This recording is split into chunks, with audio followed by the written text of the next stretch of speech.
Alright guys, welcome to RWBY Amity Arena, episode 80. Today's a bit special. Got episode 80 first, and then we got 100 trophies to go through. First couple trophies, it's the first 3 trophies, it's pictures. I forgot to get the recording, so I just took the snapshot. Next, I wanted to say that these cases are not in order that I received them. The way my tablet records them, it gives them some weird letters, and then yeah, I just threw them in the order that I had them say. The tablet had them saved, not the order that I recorded. And then I wanted to talk about cards that are coming in the future. Eventually, it will probably come in the future. These are not actual cards that are going to be here in the future. These are just what if kind of cards, and what my ideas or theory craft of what they should be. But anyways, let's get started. This will be in alphabetical order, though. In alphabetical order, a lot of these are hard to come up with a concept due to not enough screen time. No semblance is ever mentioned or shown for them. So I will use the little that we did see to try to come up with an idea for them. I am reading off a notepad. I wrote this down because, you know, speech problems. Alright, so Adam Taurus. I want to make him a 1v1 duelist type cards, except probably legendary. His skill will not be time-based or on a cooldown like other skills. Instead, after a certain point of damage, maybe when he's reached 50% damage or 50% HP, then his skill becomes clickable, activatable, and you can send an energy slash that deals great damage in one direction of your choice. You know, of course, reduce damage to turrets. Obviously, we don't need this chip meta anymore. I'd really like to get out of this chip meta, or the artillery meta as some people were calling it. Amber, hard to say. I don't know if we'll probably get her as a card because not enough screen time. She's one of the 2 only maidens ever shown. So yeah, I don't know if we'll get anything for her. We did get a flashback, gave us a little bit of information. If we do get her though, I would like for her to be a flying unit, because she was the very first character to fly. Yes, fly. I don't consider Ruby flying for 2 reasons that I can think of right now. It's the top of my head. The first time against an Evermore chick, she was using the slingshot by Weiss, because Ruby couldn't do it on her own. And then again recently on season 6, Weiss again had to give her a Lancer summon to give her to fly, because she can't stay in the air on her own. I would say more glide. She glides more than flies. So yeah, Ruby is not an official flyer. I want to say if Amber comes, I want Amber to be the first official flying unit that's airborne, so she ignores ground combat. Cardin Winchester, rare maybe. I think of him as a stronger Vomit Boy John card, because I know we're gonna eventually get a better John, but for now I'm comparing him to Vomit Boy John card. I say he should be a better version because at the point those 2 cards existed, time point, Vomit Boy John was pretty bad fighter. Cardin was stronger than him. He went up against Pyrrha. In Pyrrha's match, he broke the ground, I think, 3 times. One of them was a shockwave that broke the ground. And he took a lot of hits from Pyrrha before going down. So, he is a pretty durable person. And his opponent was Pyrrha's. I think in his own rights, Cardin is actually pretty capable, I'll say. He's capable, but then, you know, you got that Ursa scene. We're not going to go into the Ursa scene. That's story development. Hazel, I do see this guy as a full-blown berserk, but it's tough to say. He should get 1 card or 2 cards, like 1 in his controlled form, post berserk, pre-berserk, and then another card post berserk when he's inserted the dust inside of himself. He did insert 2 dust crystals, if I remember correctly. They were fire and lightning. I'm thinking maybe a card that one hand he punches, he stuns. The other hand he punches and does fire damage. So the stun damage punch will do less. The fire damage punch will do a bit more. I'd love to see a dual type character. Ilya, I want her to have the same concept as Neon.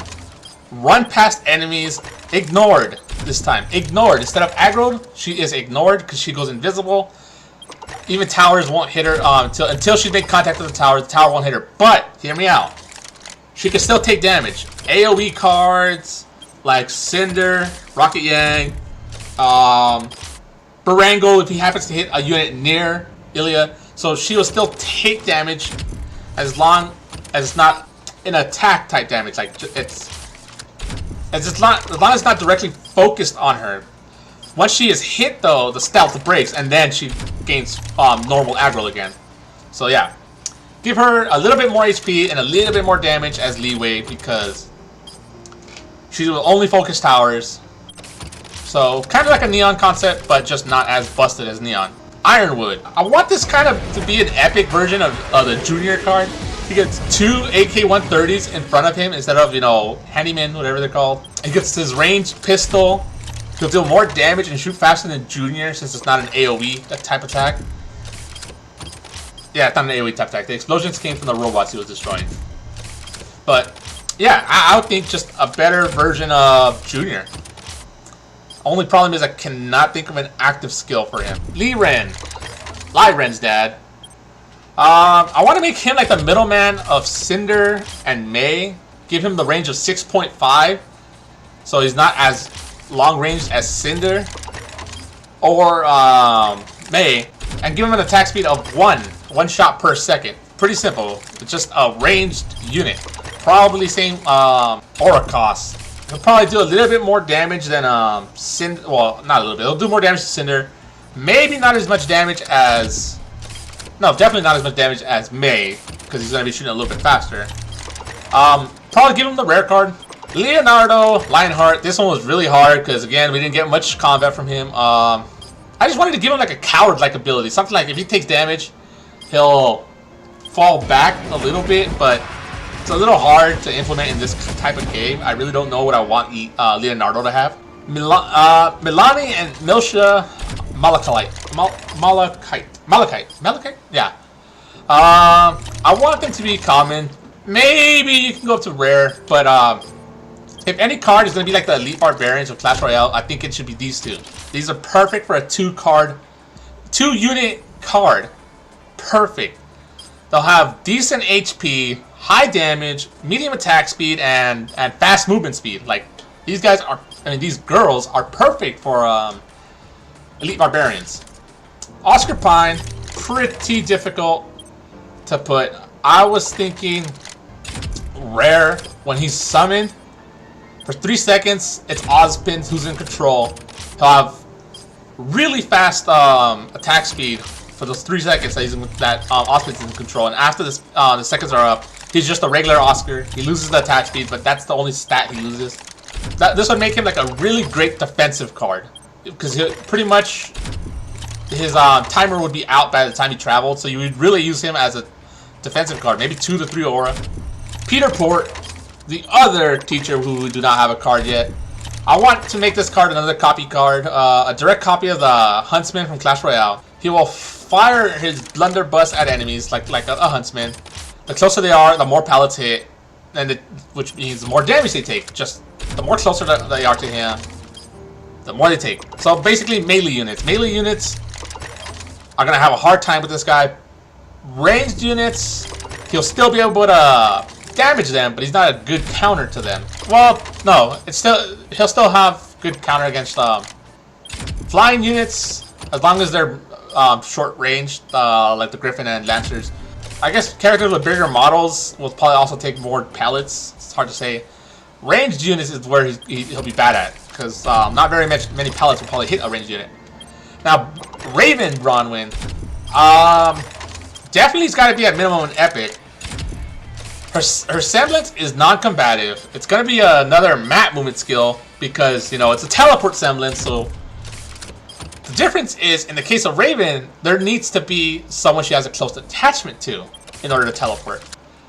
And for the gameplay's sake, I made it so, let's say she can teleport to any unit you control. So that's on your team. So it can make it interesting, like, if she's too far forward, play a unit and drag her to teleport to that unit. If you say send Crow or Blake ahead, you can have her, you know, double push, send her with one of them. So it could be interesting. Maybe have her cooldown somewhere between Crow's and Blake's, because Crow is kind of on the low side. Oh, I'm thinking Shadow Blade though. It's just really hard. Maybe it's same time frame as Crow, but the problem is hers is a little harder to use because you gotta have another unit, and Crow can go anywhere. Sienna Khan, can't think of anything. She only had one scene. All she did was talk. She had no story of her achievements. We never were shown any of her combat powers. You know, can't give anything. Another case, Summer Rose, definitely at minimum an epic again. While we don't have any combat achievements or scenes, we do know that she was on Team Stark, so she at least is minimal, or at minimum equal to the 3 teammates: Crow, Raven, and Tai Yang. So we do know she's gonna be at least somewhat skilled. But what we don't know is what she can do. We don't even know what her weapon is. We don't even have a voice for her yet.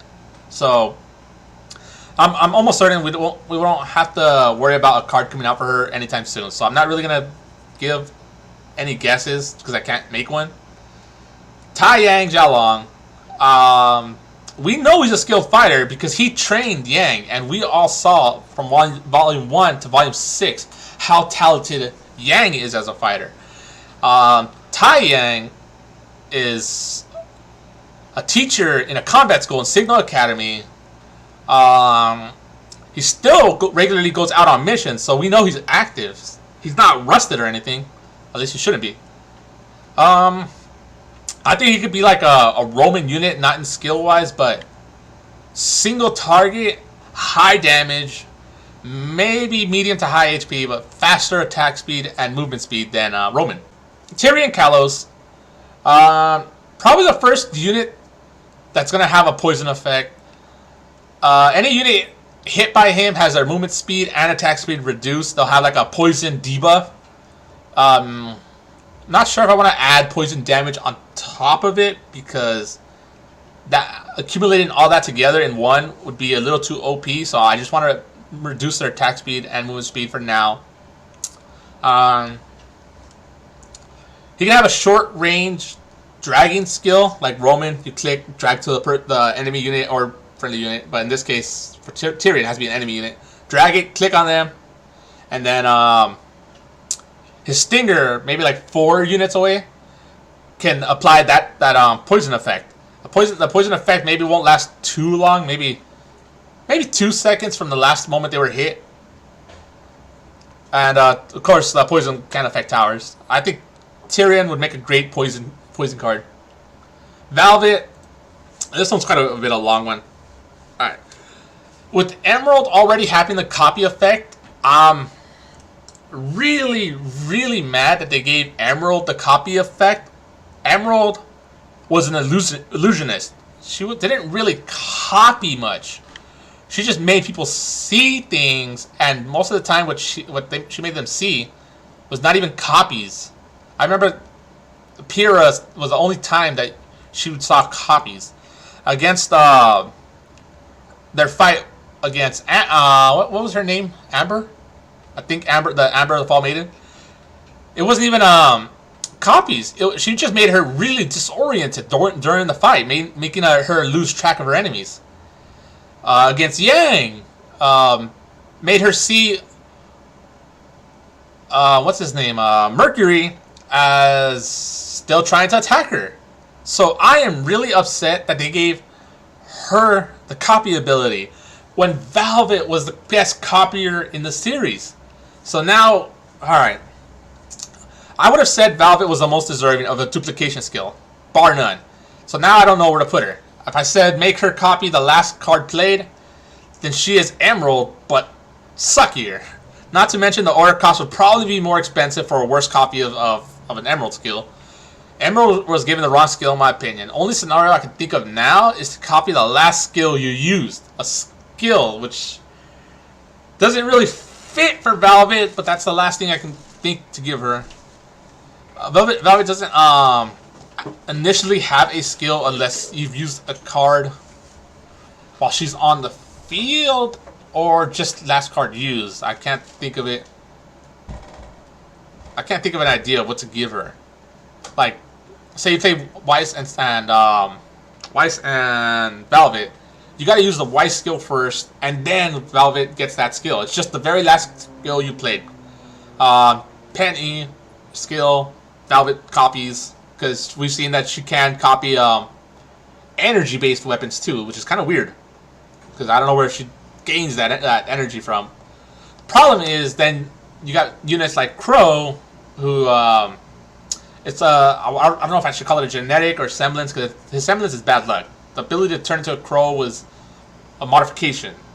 So I don't know if Velvet should be allowed to copy that. So now Velvet, all in all, is in a really, really bad spot now, because the position of the duplicator or the copy unit has taken already, and I'm upset about that. I really want a Velvet card, and Velvet Emerald skill would have been the best implementation. I'm not even gonna try to say it. It's the best copy. Weiss, yeah, just a regular, maybe 2 aura, 3 aura rare. She needs a rare card like the other RWBY crew, RWBY team, as in RWBY team. The other ones have an epic and a rare. Weiss is the only one that has a epic, and she's the only one that doesn't have a ranged card. So make her a ranged dust unit, like in season 1. She could point her sword. She'll cast dust at a range. So she does have the ability to do range. And maybe just, something simple. Just give her a ranged unit, even if she doesn't have like a skill. Or, you know what? Give her the ability to slow enemies like Ice Flower, except, no active skills. That's all she has to her name, is the slow on hit. That'd be pretty cool. Maybe a Weiss legendary? Or another epic. I'd really like to see her summon the Arma Gigas. It'd be on a long cooldown, so she doesn't summon more than one. But I would love to see her summon. It would be like Glinda's Tower. She's vulnerable while she's summoned, so that's why you would summon her as far away from possible. Maybe lose HP as it walks away, so if you summon it from far away, she can't it's back up by the time she gets to their next tower. It'll degrade like Sun's copies or the Glinda's Tower. Yeah, I just like to see the Arma Gigas. Last, Winter Snee also would probably be a great summon card. She'll summon I want to say summon 2 Beowulf Alphas. They'll be white to represent that she's summoned, because she is shown to summon full-grown Beowulfs, not just the little ones in the Beowulf pack. Hers are full-blown Beowulfs. You got to make it on a long cooldown, because you could overwhelm your opponent if you summon 2, 10 seconds later, summon 2 more. That's going to get out of hand. Maybe have them less HP than a regular half HP, since you got 2. So your opponent has to choose, if he doesn't have AoE, maybe stop one, or use up AoE to stop both. I'd just like to see summon units. And with Winter, that's the last one. Alright, I have probably went long past the 100 crates by now, because that was a lot to go over. I gotta now include pictures, but yeah. Leave me your thoughts and comments. Maybe there's some more important characters in the series that I missed, but I tried to go over the most important ones, or the ones that had the most relevance to the characters, to the story. Like I know I missed Maria. I missed her opponent. What was it? Talk? I think it was Talk. And then I missed a bunch of the academy students that they fought in the tournament from all kinds of teams. I know I missed that. And we've been shown that they're not off the tables. We got Nolan, who I never thought would have been a character in the game, because I didn't think his importance was that relevant. We got May, who also didn't have too much relevance. Same team as Nolan. We got Yatsuhashi, who didn't have much screen time. But yeah. Alright guys, that was RWBY Amity Arena episode 80. I know it's another discussion episode after having a discussion episode, but I kind of wanted to do something different because it was episode 80. Alright guys, I hope you guys enjoyed today's video. If you did enjoy today's video, leave a like, subscribe, and comment, and I'll catch you guys in the next one. Peace.